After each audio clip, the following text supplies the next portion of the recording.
First bite with the garlic rice.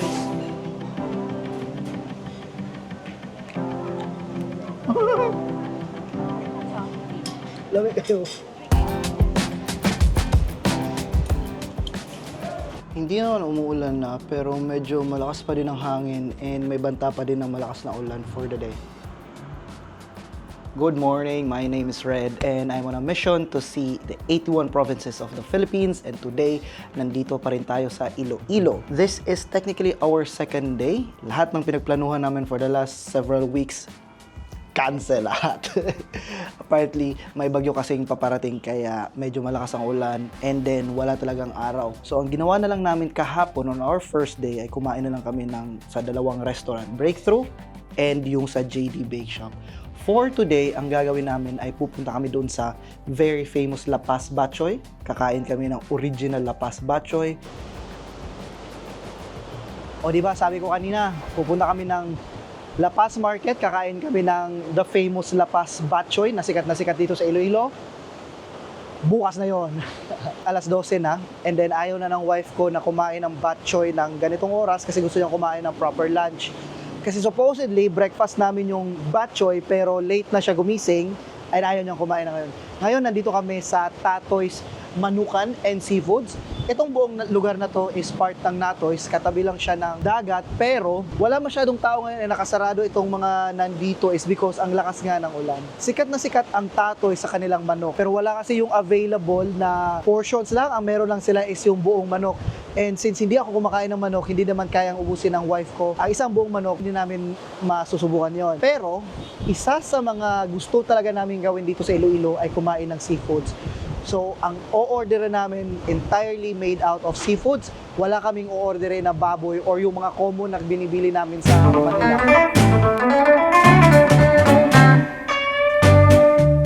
May butter, ilang garlic rice, no? Alangan mag-itlog. Okay, so andito na yung pagkain natin. Ang meron tayo ngayon ay baked scallops, finally. Kahapon kasi, kalaba pala ito. Iba, mali-mali na naman ako ng sinasabi, naaway naman ako ng asawa ko. So supposedly kasi, ito, i-order namin dapat to doon sa Breakthrough. Pero, ang sinuggest kasi ni ate is yung crab meat, which pagkatapos, hindi namin masyadong nagustuhan. Kaya ito, make sure na namin na meron na kaming baked talaba na naliligo sa cheese. Okay, tingnan natin kung anong lasa nito. First bite with the garlic rice.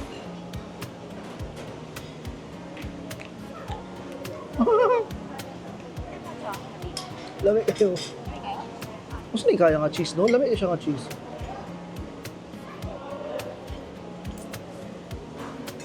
Ay, nako.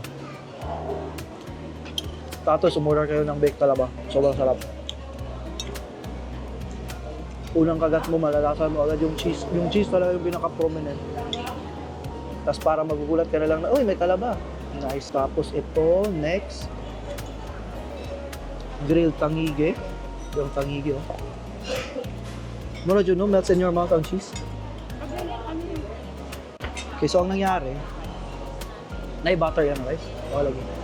So, ang nangyari, umorder kasi kami ng pampano na sinigang grill daw, sabing ganyan. So, hindi namin naintindihan. Akala ko, sinisigang mo, ay ginigrill muna, tapos ginagawang sinigang.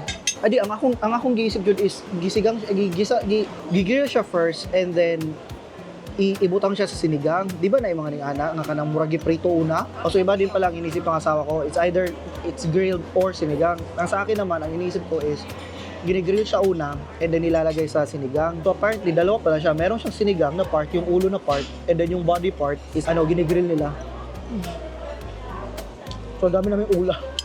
Oo. Ano bitaw siya, no? Gusto ng wife ko yung tangigi na grill. Fresh na fresh daw talaga ang lasa. Pwede siya magtambay lang sa dire after. Kaya kinahinahin na itong kao na itong mga sulang tanan. Ito yung grill na pomp, no? Kabaludi ko nakatry. Ana before somewhere nga dili ko ganahan. Remember ko po, yung gitangtang na ito ang cheese, diba? Oh, gitanggal na to ang cheese. Let's try the pompano. Ano, ano, tapo ah? O, mo na yun. Ito ang pompa na. Pag lamian ako, dili na mag-matter kung pausan lagi luto. Like, walang okay lang sa kuha nga mukha ko ng mga sketchy bitaw nga kananan. Like, as long as lami siya, dili na dyan ko mag-mind. Feeling na ko is okay lang dyan. Like itong yin-yings na to, itong first na to dito. So di ba naingon ka nga, sticky kay ilang murag hugaw, kay ilang carpet. Kung first time ko mo gidala dito, na ko nga, alam ko hugaw na ni lugaran eh. Ano kayo mo Oo, ang ilang sopo kay naara ito sa daplin sa dalan gibutang. Di ba naara sa kilid sa katong while bagulat ka kung ano na lang sa kilid. Pero kay lami man. If nag-gets mo yung sinabi ko. Ang sinasabi ko, meron kasi masarap na restaurant sa Binondo, yung Ying-Yings. Yung first time kasi pupunta doon, dinala ko ng asawa ko. Para kasi ang dumi ng lugar. Meron sila yung carpet na pag-aapakan mo may lalabas ng konting tubig. Kasi yung mga siopaw nila is nakastock lang sa tabi ng daan. Parang hindi talaga siya like sa healthy standard, hindi talaga siya papasa. Pero sa sobrang sarap, wala akong pakialam. Pero sinasabi ko, pero nilinis na nila eh. Tinanggal na nila yung carpet ng yan. Pero yung siopaw nasa tabi pa rin ng daan. Kasi cover, pero di na ba mo dapat yung storage ang dapat sa dalan. Ha? Paspos dito kayo. Sa skin. Mas mahal daw to konti compared sa breakthrough na kinainan namin kagabi. Pero, mas marami naman kasi ang serving dito. Like, ang talaba doon, hindi kami umorder. Nakita kasi namin presyo, nasa mga 200 plus. Pero mga 7 pieces lang daw yun. Dito is mga 300, pero 10 to 12 pieces naman ang laman. And just like that, ubos. Yan yung natira sa bake scalo. Ano nga? Bake. Ano eh? Talaba lagi. Hindi na ako natama. Ito din oh. Niligpit na namin para pag alis namin dire-diretso na. Ay, hindi pa pala kami nagbabayad. Hindi pa namin alam kung saan kami pupunta next. Baka uwi kami at matutulog. Alam nyo na. Ikaw ba ka? Middle age is 36 years old. So pag muingon siya nga, how old is she? She's middle age. 36 daw siya mag-start. According to katong sa US nga government body. Anyway, baka uwi muna kami at matutulog kami. Tas makipagkita kami sa kaibigan namin mamaya. So, siya. Ang sarap. Tatoys, manukan, and seafood. Ellie suggested pumunta kayo dito, kumain kayo na marami. Namin kinain.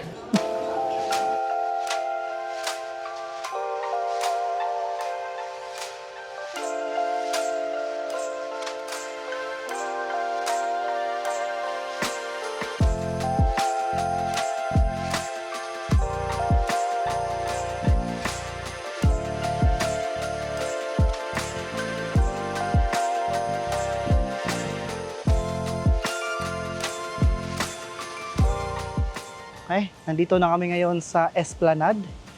Ito yung parang, yung supposedly maganda siyang takbuhan. Pwede ka mag-jogging, pwede ka mag-walking. Katabi mo lang yung river, ayun yung mismong river dyan. Originally, ang plano kasi namin is umaga. Dapat kaninang umaga or kahapon ng umaga pumunta kami dito. Pero pagkagising kasi namin kanina ay medyo malakas ang ulan. Kaya natulog na lang kami. Ngayon, since busog na busog kami and kailangan magpahinga konti sa kakakain, maglalakad-lakad kami muna dito sa Esplanade. Ang oras ay 2:00 ng hapon. Wala masyadong tao. So nakikita ko mga video, maraming naglalakad, maraming nagtatakbo dito. Pero since malakas nga ang hangin, tingnan nyo naman ang hangin. Since medyo malakas ang hangin at may bagyo, walang katao-tao muna ngayon. So, maglalakad na lang muna kami. Mag-video-video lang ako ng B-roll. Kita lang tayo mamaya sa hotel. Wala pa kaming 5 minutes dito, inulan na naman kami. Kasal ko lang namin maglakad sana sa Esplanade, pero medyo umaambo na akin na ang payong. Kaya andito yung wife ko, katabi ko, medyo ayaw niyang magkasama sa camera. Kaya dito maglalakad-lakad pa din sa ilalim ng ulan. Wala pa kaming 5 minutes naglalakad-lakad dito sa Esplanade, tapos bigla na namang umulan. Hindi naman malakas so far, ambon-ambon lang, pero mababasa kapag wala kang payong. Kaya instead na Instead na mag-date-date kami dito, maglakad-lakad, bibilisan na lang namin yung lakad namin. Kailangan namin makabalik sa hotel na. Kasi, uy, parang lumalakas na siya. Sige na, see you.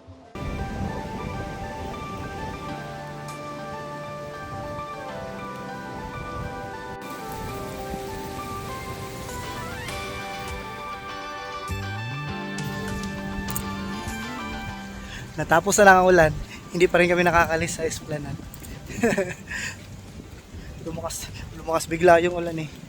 Ay, ano na lang, ambon-ambon na lang, kaya pwede na akong umalis sa payong. Mas ako nandun, nakatago sa payong niya. Tinago ko na din yung camera ko, cellphone na lang muna, baka masira. Ay. Ito, Esplanade.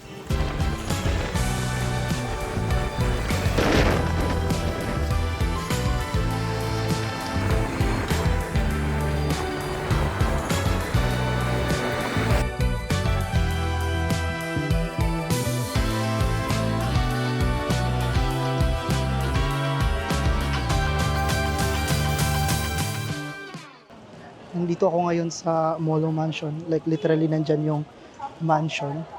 Medyo hindi lang tayo magingay kasi medyo maraming tao. Then kasama ko yung kaibigan ko, kasama yung wife niya. And then iniikot niya kami dito sa mismong mansion. Tara, pasukin natin. Molo Mansion was built in 1926.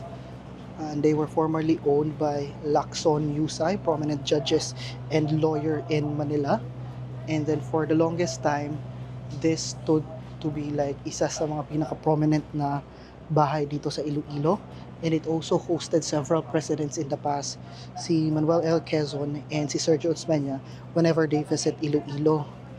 And then there was some time daw na medyo napabayaan ang mansion, and then later acquired by SM Group in 2014. And then they transformed it into what it is now today. Currently, para siyang isa siyang malaking souvenir shop na, particularly by Kultura, yung sa SM. Kaya kung gusto nyo ng mga souvenirs when you go to Iloilo, you can visit Molo Mansion, and dito kayo makakahanap ng souvenir items.